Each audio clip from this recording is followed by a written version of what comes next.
My grandmother, Nettie Luttrell, was a full-blood Osage, an original Alatti, and her most precious treasures were the Osage clothing that she had made through her lifetime, or that had been left for her, or that had been given to her. And during our ceremonial dances, the trunks would come open, and she would bring out this beautiful traditional clothing, Osage clothing, much of it beaded and ribbon work.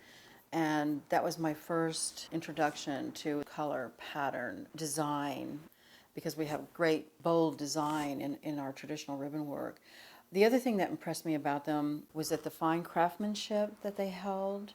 It's hard to even find that today because people don't have that kind of time to invest. And so you see a difference in the craftsmanship of things that we see today versus at that time period. In your discovery of who you are as an artist, as an adult, and where it has taken you, I'm intrigued by how these items that were precious to my grandmother, they define who we are as Osage people. They define a relationship. In my grandmother's time, that would have been made for you to honor you. And so that defines how we look at things, or how we see our world, or how we see the ones that we care about and we love. Uh, and just as a mother, I wanted to learn how to make ribbon work so that my children could also participate in our ceremonial dances. A relative of mine, Madi Chishawala, was the director and curator of the Osage Tribal Museum, and they had classes all the time at the museum teaching ribbon work, roach making, Indian dice making, how to make an Indian shirt, and so how to make your moccasins, and so I would go up there and take those classes and spent many a wonderful afternoon with Osage ladies learning how to do ribbon work. Personally, for myself, there are certain designs that I kind of stick with, and they're the designs that my grandmother had. This is part of a man's suit. This is actually the suit, part of the suit that my oldest son wears in our Ilonshka dance. And this is one of the treasures that I was talking to you about that my grandmother left for me, and that is in my caretaking.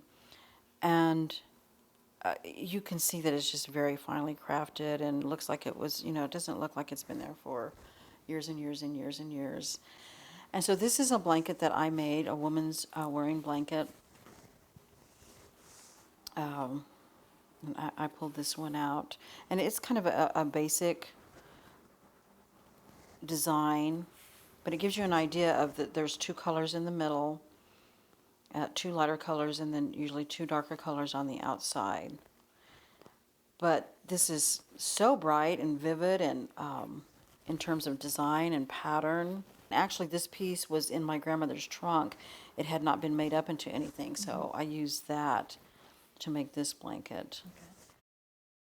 When you are taught with cotton strips, and you use cotton strips for quite a while before you advance to the ribbon, because the ribbon's expensive, and they want you to have some knowledge of how to turn that under and everything before you begin that. So you sew two pieces of ribbon that are going to be the bottom ribbon, and then you are going to turn this under to expose this, and that's what creates your design. So then you take your other two ribbons and you baste them on top of the two ribbons that you have sewn together. So that is how you would begin. This would be basted on all four sides. Then I would take my designs, whatever design I'm going to be using, and I would place that onto the top ribbons and mark that with a seamstress's chalk or pencil. And then I just go all the way down so that my design is even. And then I come back and start, I would baste this down here, and then when I get to this section, I would cut this, and this is turned under, and that's how your design is exposed.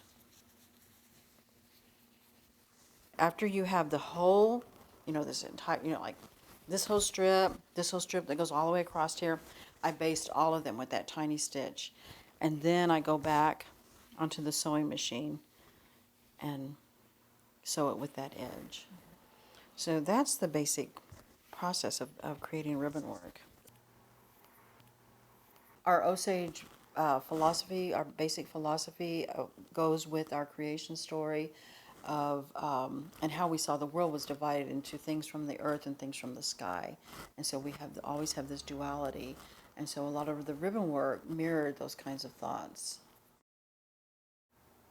For a long, long time, I wanted to find out a way of translating the information and my feelings about knowing how to make ribbon work into my clay work because it is such a big part of my life. So finally one day I thought, well, I'm just going to take my ribbon work patterns and I'm going to start making clay stamps. So what I did was I took my ribbon work patterns and I just pressed them into the clay, and